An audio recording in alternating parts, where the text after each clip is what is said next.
Shabbat Shalom and Chag Sameach. What's the essence of Passover?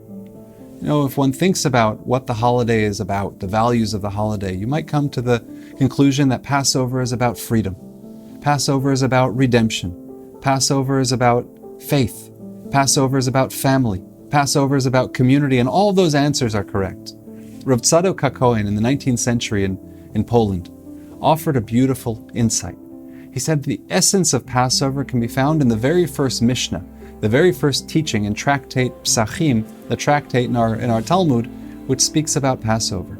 And the very first teaching says, Or la'arba'asar, on the night of the 14th, the night before Passover, bodkim tachametz, we search for the chametz. And he said, Rav Tzadok HaKohen says, the essence of Passover is found in those words, bodkim, searching. Passover is all about searching. And when we search in life, there's a tacit admission, and that is that we're missing something. Somebody who has everything they need, they don't search for anything. We are searching. We search for the leavened bread. We search for chametz before the holiday. During the Seder itself, there's searching that goes on for the afikomen. We search for what's missing. It's been said that one of the great moments of the Seder, one of the very generous and open moments, is when we say that prayer, halach ma'anya. We say, this is the bread of affliction. And then we offer this grand open invitation. All who are hungry, come on in, come sit at our table. All who are in need, come join us.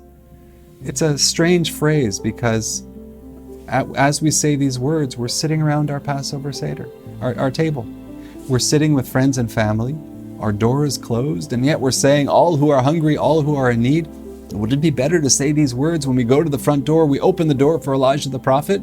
Maybe we should open the door earlier in the evening and stick our heads out and look around and see, are there any guests to invite? Is there anybody who needs to be here? Why do we say it within the context and confines of our closed homes? And the answer that many of the sages offered is that when we say all who are hungry, all who are in need, we're addressing not people on the outside. We're not addressing people who legitimately have need that we identify. That work should have been done before Passover. We should have made sure that they had what to eat, that they had places to go before the holiday.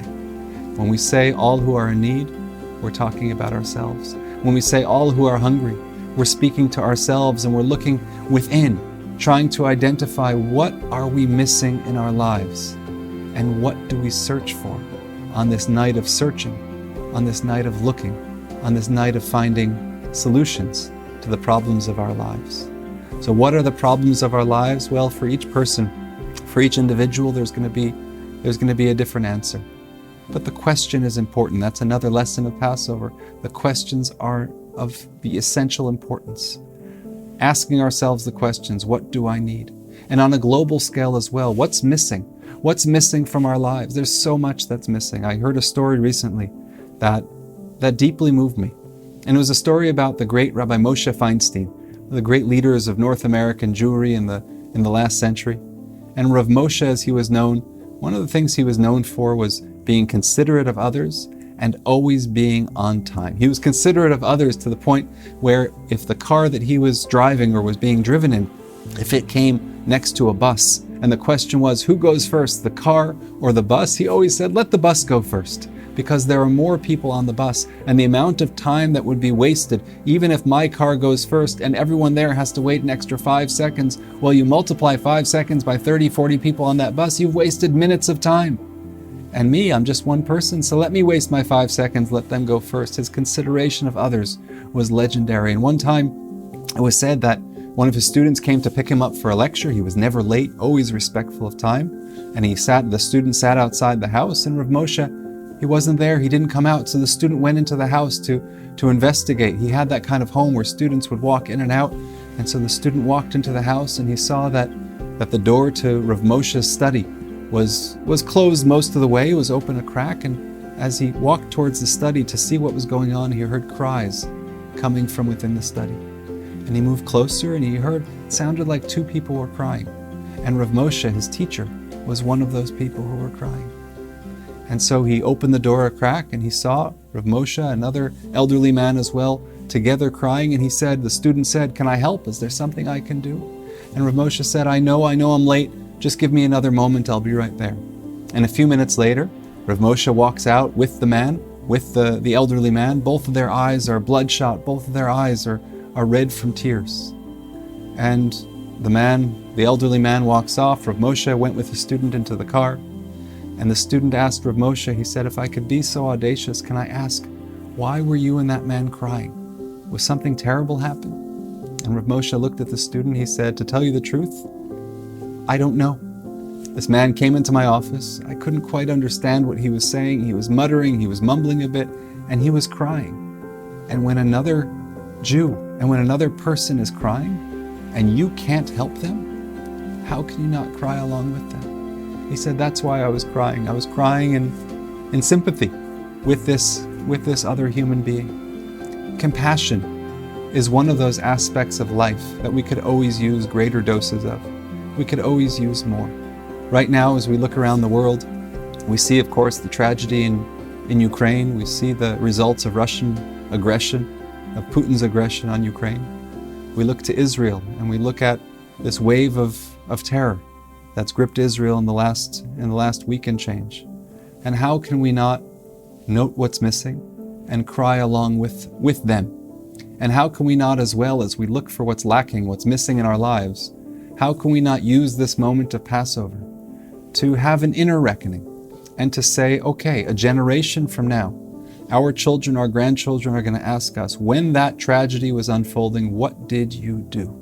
And our response has to be something greater than a retweet or a like or an exasperated phrase or expression to a friend.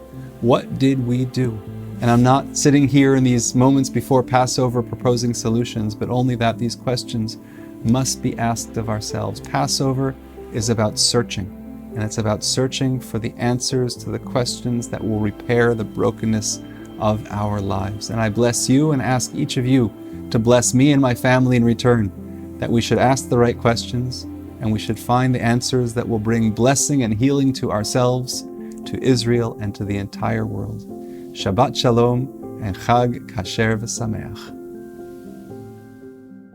As we begin our preparations for the Seder, we're all excited about not only the foods, the family, and the rituals around the Seder, but we're also finally thankful for the fact that we're able to meet together. And perhaps in last 2 years, this might be your first Seder that you are sitting together with family and friends. And so this is really a time of renewal. And of course, springtime brings with it a time of renewal as well. And one of the precepts of the Haggadah is that we should feel as though we have come out of Egypt. In every generation, each one of us has to almost reenact how our ancestors felt. And how do we do that? Well, perhaps the haftarot of the day, both on the first and second day, shed some light into this. The haftarah for the first day of Pesach comes from the book of Joshua, and for the second day comes from the book of Kings 2. I want to read some psukim, some verses with you.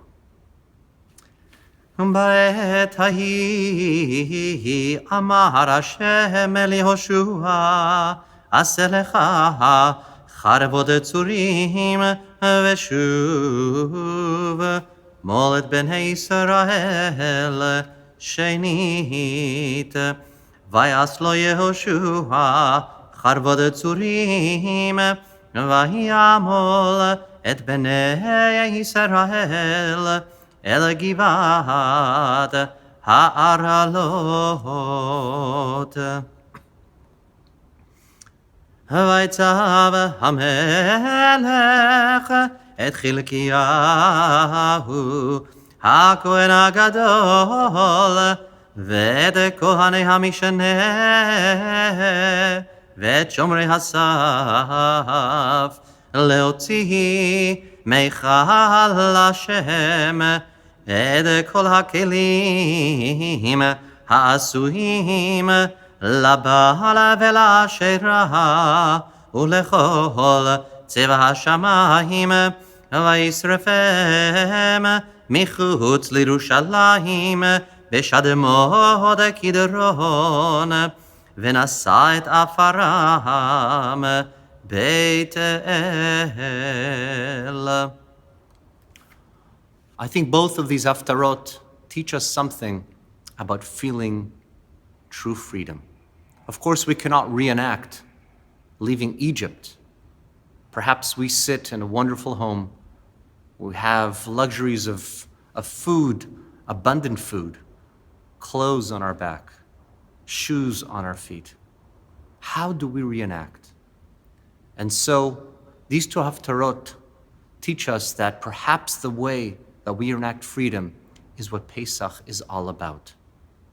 The matzah, of course, brings down the bread, brings down our staple to the simplest form. All extraneous ingredients are left out. And so this is what perhaps each and every one of us has to do.